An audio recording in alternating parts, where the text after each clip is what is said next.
welcome to another Love live video from Love Buddy. Today we're going to talk about, are we living in the Matrix? Are we living in the Matrix? What's the Matrix? So a lot of people talk about it. A lot of people have seen the movies, with Keanu Reeves. And what happens in the movies is this guy is a computer software guy. And he's introduced the idea that the world is being taken over by computers and by simulations.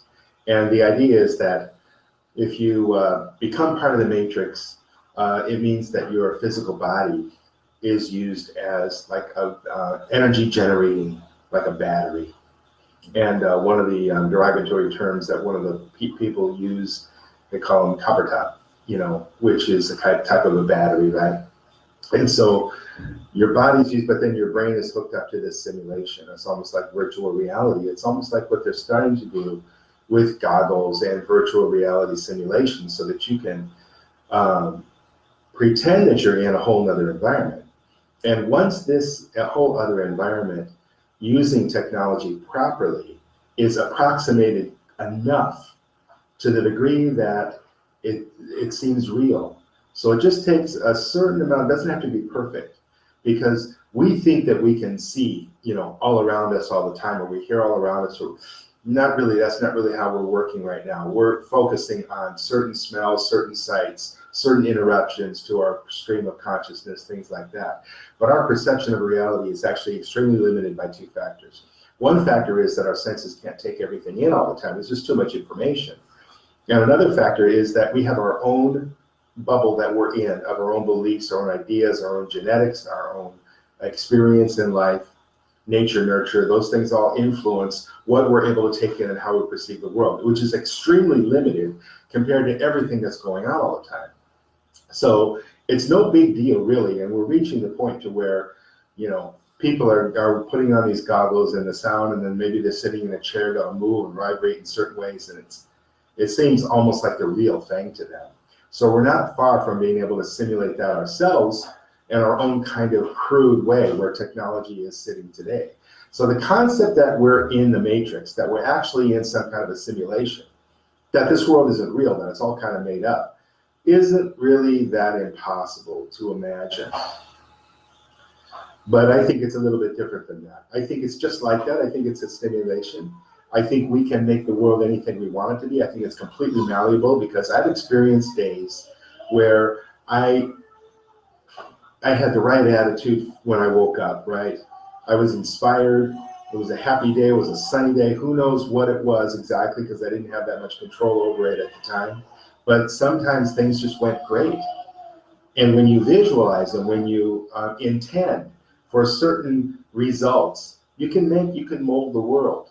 You can make things happen. I've had it happen many, many times in my life.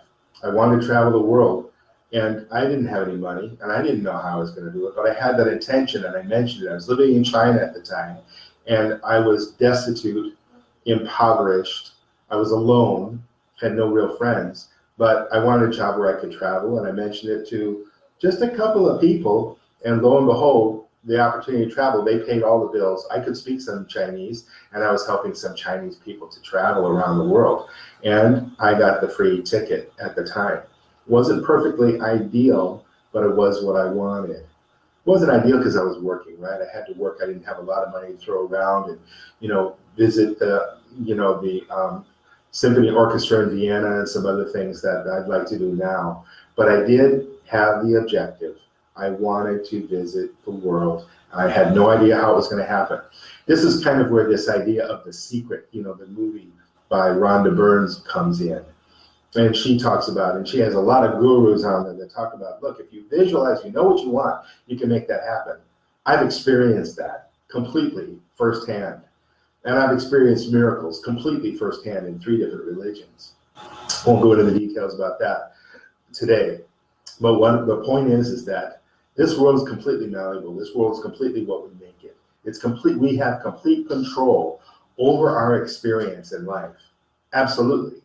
A lot of people don't know that. They don't know how to do that. Maybe they've tried it. Maybe they don't have the time to get into it. Maybe they're so frustrated. Maybe they feel like, I've got so much pressure right now, And they become skeptical too. So they don't even try because they think this is all foo-foo garbage. This is all new age crap. It's all delusional, that if you look in the mirror and you say, I'm really wonderful and I'm really confident and I'm really perfect, blah, blah, whatever, that the only people who need to do that are the people who don't believe it, the people who can't have that, the people that don't feel that. So when you get into this skeptical thing, and by the way, I'm not recommending looking in the mirror. I don't think that's a solution. For Love Buddy, for me, for my life, love is the solution. Love is the key. Love is the core. Love is everything. And when we understand the qualities of love, self-nurturing and compassion, inspiration, passion for life, we can have anything we want. And I've actually been practicing that pretty much all my life, although I didn't really know it. I didn't really know until I stumbled upon, this concept of love, and that's at the core. Some of the things I was always applying. Some of the things I wasn't applying, I didn't know about. Now that I know how to apply pretty much the bulk of it to the point to where I've reached a critical mass in my life so that I feel like the world is completely malleable and completely flexible and completely what I want it to be with the foundation of love. So I feel like if we understand the foundation of love, the world is kind of the Matrix in that it's virtual reality. It's not really real. It's completely malleable. It can be anything we want it to be. But it takes looking inside and finding the love inside. It takes being calm enough, being open enough, being trusting enough to feel the love, to find the love, to find that vibration that goes beyond all the things that are, that Buddhism, for example, talks about, that are the entrapments, money or sex or power or, having things, material possessions and all these things that can drag us down. When we're in touch with what really matters, and works for all of us. Money doesn't work for anybody. Money never has. Power never has. Doesn't work for anybody. Not really, but temporarily. If you're a diabetic, maybe you want to eat an ice cream cone, but then you're going to pay for it, right? So even though we maybe have some kind of a short-term high or some short-term stimulation, if we look at what the real foundation and a real deep level of satisfaction, see, if you're living in a superficial world where you're not really in touch with your heart, you're not really in touch with others, you're not really listening, you're just going. You're driven. Then you really never know what the truth is, what the true happiness is, what true love is, what a true foundation is, what a true meaningful life. And I'm talking about a life that you feel from the very core of your being is a meaningful life, that you're where you want to be, you're doing what you want to do, and the world is absolutely perfect because it's almost like you designed it to be that perfect world for you. If you don't have that feeling, you're not in touch with love. If you think that money's going to give you happiness, people kind of know that superficially. But what do? We're living in a money-centered world, so most people are going after money. And once I get enough, once I get 1 million, once I get 10 million, once I get this or that, then I know that I'm going to be happy, that life is going to be great. But we know that in our heart. What's the problem? Why didn't that happen? People even go after religion, and they're not happy with religion in their heart. I did several religions, and I kind of always knew in my heart, wait a second, I'm looking for this to be working, but it wasn't working. It was about dogma. It was about tribalism. These two key things, tribalism and dogma. So you join this group and you contribute to this group, and this is your tribe, right? Everybody else is losers, or everybody else doesn't know, or everybody else who's outside the tribe, they're not as lucky as you are, and you only wish they were part of your tribe, blah, blah, blah, because you know the secrets that they don't know. So there's this tribalism, and it's based upon what? Kind of like multi-level marketing. We've got the secret formula that nobody else can get, and we're going to give this to you. And even though this is really expensive, it's going to really, you won't be able to find it anywhere else, and it's going to solve all your problems. So this idea that we have this dogma, we know these secrets, we know what's going on, and we nobody else does. This kind of a thing can make people think that they're going to find the solution to life, that they're going to be able to have this good foundation for life. But there's no secret, it's love. And we know that. But we don't really all understand love because none of us have really taken the time to really study it, really understand it, and compare it to so many different philosophies. I've had a chance to do that because that's been my life's work. I didn't know it when I was 7 years old and I was building that Catholic altar in my closet and trying to pray to the Catholic God. I didn't know it, but that's what my search was. My search was, what was real love? What's love about? Well, love is open to everybody. That's all inside of us, and there's no dogma. There's no secrets, but it seems like a secret if you never ask the question. If you never slow down enough and calm down enough to listen to your heart, it's inside of you, and we're all equal. When it comes to love, there's no clergy, there's no hierarchy, there's no God. We become part of that one spirit. We're all in this together, and we're completely equal, and nobody has the right to tell anybody, you're wrong and I'm right, blah, blah, blah. We can just share ideas because we don't need to be right. We don't need to be wrong. It's not about that. We're pursuing love with each other. We're pursuing compassion with each other. We're pursuing nurturing. We want to help each other be happy and be healthy and have wonderful lives. And when you look at the news, we're way, way, way not there yet. So we've got a lot of work to do. And to me, trying to explore love, trying to share love, trying to understand love more, trying to enjoy that with others is a huge thing. It's a huge thing to me. To me, that's just perfect.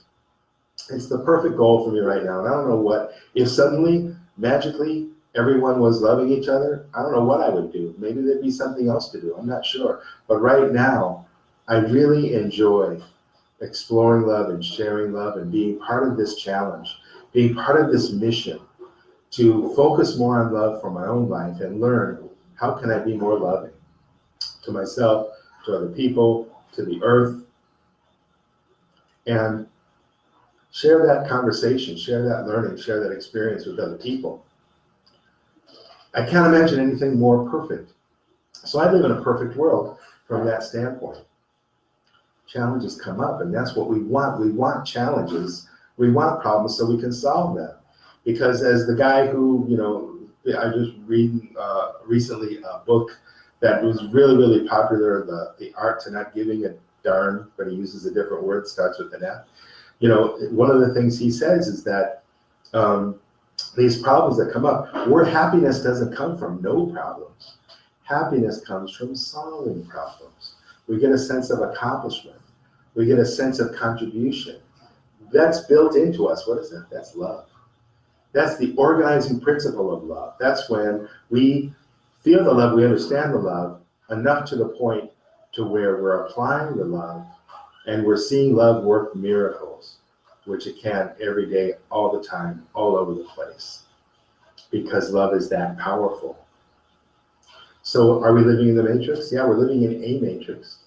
I think we're living in a world where we are learning to love more. And then when we die, maybe we're still kind of spirits.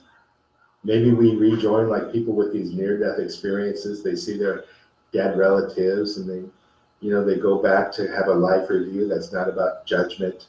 It's just about a review, and it's about a learning. And then when they're ready, they go back, and they might come back as a woman, they might come back as a man, they might come back as someone who's born rich, they might come back as someone with a physical limitation or a mental limitation. I really believe that this is quite possible, but it doesn't have to be. It's not dogma. It's not something you have to sign your name to and say, hey, you're part of the love tribe now. We don't have a love tribe, because every single one of us is an equal. Single one of us is part of this same humanity, a part of this growing. No matter what we do, no matter how we behave, no matter what we might perceive that level of that person is, oh, they're lower because they have this addiction, or because they have this weakness, or because they have this style of being violent or whatever. No. All of this whole constellation of circumstances in the world is the perfect environment, it's the perfect world for us to learn to love, for us to show love. That's where we're at right now. That's where I'm at right now. And that's the way I see the world right now. And to the degree that I recognize the power of love and the qualities of love and apply that to my life, doesn't matter. It's all really fantastic, no matter what happens. And there are horrible things that happen all the time. And yes, we can be sad, and that's okay. We can be sad. But we have this foundation of love, so we overcome. Yeah, Berger says, you or we will come back and you choose. Maybe you're talking about choosing our next life. Maybe is that what you're referring to? So choosing your life and deciding what you're going to do. I've read books where people talk about doing that. When you become a spirit, there are spirit guides or guardian angels or people that you've been with, giving me chills just to think about it and talk about it right now. And you make a decision together. You say, okay, when you go back in this life, you're going to do this. This is going to be your mission. You're going to be a single mom with 3 kids to take care of, and your husband passed away. And so you're going to have this challenge. How can I live under these circumstances? And how can I love under these circumstances? So maybe all these things that we think are real are not so real. Maybe they're not so relevant. The chair you're sitting on or the wall, ice cream, the stock exchange. So many of these things that can have such an influence on our life is they're just kind of props in a play. They're synthetic, they're fabricated to create this game. You've seen some of these games that these kids play, there's walls and there's monsters and there's, witches and there are different magic crystals and all these different things. And all of these things together, they make up this game, right? So we're in a game. And the things that make up the challenges, the things that make up these barriers, these hurdles, or the blessings, the things that come along that save our butt and pull us out of the fire. All of these things are part of this game of life. We stay conscious that we're in this game of life. We don't take the game too seriously to where we get depressed, we get upset, we get so angry, and we get so saddened by things that happen and the frustrations that we go through. But we're not glib either. We're not at the other end of the scale where we don't really care about anything. We care about the things that are important to us. We care about the things that we're focusing on. We care about the things that we desire. And we stay just on top of the wave. We ride that wave of happiness and joy, contentment, passion, and excitement. That's a choice. We decide, okay, I know I'm in a game. I know I'm in a kind of a matrix. What I'm going to do is I'm going to focus on the things that give me, the things that I'm passionate about, the things that give me inspiration, the things that I'm excited about, things that I'm good at, things that I'm here for. And we really have to slow down, calm down, and listen to get the answers to those. And most everybody that I met is so influenced by outside things. And they've never really been nurtured. They've never really been taught how to listen to yourself, how to calm down and listen and be aware of what you really love, because we can really do that. We don't have to be molded by our parents or by our school teachers or by our environment or by how much money we have or we don't have. None of that necessarily has to mold us if we're aware of the fact that we can make that decision ourselves. We can decide what is it that turns us on that we want to do, and we can live that life. So when it comes to things like predestiny, this can be really misleading. When it comes to things like, what do they talk about? They talk about this concept of free will. Who I am today and who you are today is the sum of our genetics and our experience and how we've been able to deal with that. If you look at somebody like Bill Gates and the situation he was in, why don't you have somebody else? Why can't everybody be a Bill Gates? Combination of nature and nurture and what he was able to do with that. And what we are able to do with things has a lot to do with how well we're nurtured, how well we're able to cope with our own challenges inside. So this concept of free will, like you can decide whether or not to eat the apple. Somebody ate the apple. That's what they were set up to do. The apple was there. They had the knowledge that they had at the time. Do you think that Adam and Eve, if they knew that they were going to destroy all of humanity for thousands of years by eating a piece of fruit, do you think they actually would have done that if they really knew what was going on? A lot of times we'll make choices based upon ignorance. We don't really know what's going on. Things don't really work that way to where, oh, you're responsible for destroying all of humanity because you ate a piece of fruit, because you didn't know. So that's not, free will is a fabricated concept in order to prove something that's true at all. But if you got to prove your dogma, you got to make up all kinds of little mind traps and all kinds of little deceptions in order to say, see, this is true. When I was talking to some Mormons that were trying to get me to be a Mormon, they told me a story about a puppy, and it was a sad story, and it was the kind of thing that would make you really cry, and would make you feel inside this great compassion for this puppy. And when they told me the story and they could see me react, wow, that's quite a touching story. That's the Holy Spirit is what they said. So this is a kind of a manipulation. It's a story about a puppy. And I'm a compassionate human being, like all of us are. And of course, I'm going to be affected by that story about the puppy. But that doesn't prove that their dogma is true. So this happens all the time.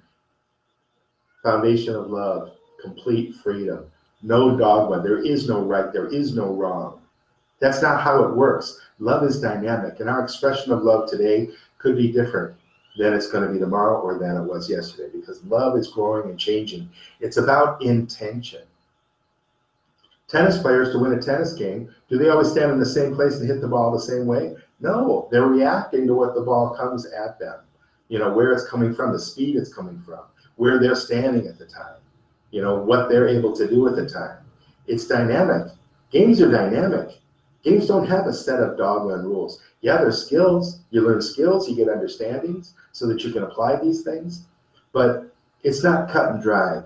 It's not like you'll see dogma in religions or in some kind of structure that is made up by somebody that you can always do this, always do that. Once you have this general foundation of love, you understand the qualities of love. You understand how love can be expressed, which is always changing and always growing. Then you can live a life full of love. And the more you love, the more you live. The more you're able to love, the greater your life can become. The greater your life is, the greater your life really expands in scope, excitement, in passion, in joy, and all of these things that make living in the world a wonderful place. And it's something that, yeah, we hit challenges, right? Things come up, things go wrong sometimes, but that's okay. That's okay. Because we know it's all going to be all right. No matter what happens, it's all going to be all right. That we're here, we're in the right place at the right time. And we know what our mission is. Our mission is to love, to learn to love more, to grow in love, to expand in love. And when you have that foundation, the world is your oyster. You can have anything you want. You can be anything you want. You can do anything you want. And all these things that people say, oh, you know, what if everybody had a Rolls? Not everybody wants a Rolls Royce. I don't want one. Not everybody wants a mansion. I definitely don't want a mansion. I'll never live in or buy a mansion. I can't imagine ever doing that. I might be wrong, but I really, from my viewpoint right now, I want to be able to share the love. That turns me on. That's passionate to me. Seeing people who also are learning to love and sharing this together and seeing this happening in the world. You can't replace that with some big house or with some vehicle. There's nothing, you know, the biggest diamond. You can't equate that. You know, you can't get close to that, in my mind. And maybe your passion is to work with animals, to be a vet. You know, animal gets caught in the barbed wire or something like that. They get hurt and they're hurting, you know, and then they get rescued and then they take them to you, and then you're able to save that animal's life. And we can feel the love in that. We can feel, you know, the puppy that was misused and abused and mistreated, and then finds a loving master and sharing the love with that. You think a big house or a new car or Some job where you're on Wall Street and you're making $1 million a day, you think that's going to rival the depth and the joy and the meaningfulness of sharing love like that? So we've each got love in our own ways, in our own style. That's why the world is such a great model, because each of us have our own way of contributing, and everyone is unique. Everyone's a little different, and everyone's changing too. Maybe today you want to be a vet and you're saving animals. Maybe tomorrow you'll want to work with pollution and you'll be working on some way to clean up the oceans that are full of trash right now. There's so much to do, and whatever turns you on, whatever your skill is, whatever your excitement is, whatever your passion is, whatever you're able to do, whatever works out for you in that way when you focus on it, that's your destiny for that time. So this thing about predestiny, this thing about free will, these things about limitations, they really don't exist. The world's completely malleable. The matrix that we're living in can be changed completely in a minute. I've had the world change for me in a moment when I came across a realization. I had this epiphany, I had this breakthrough in my mind, and suddenly the world is literally, physically brighter.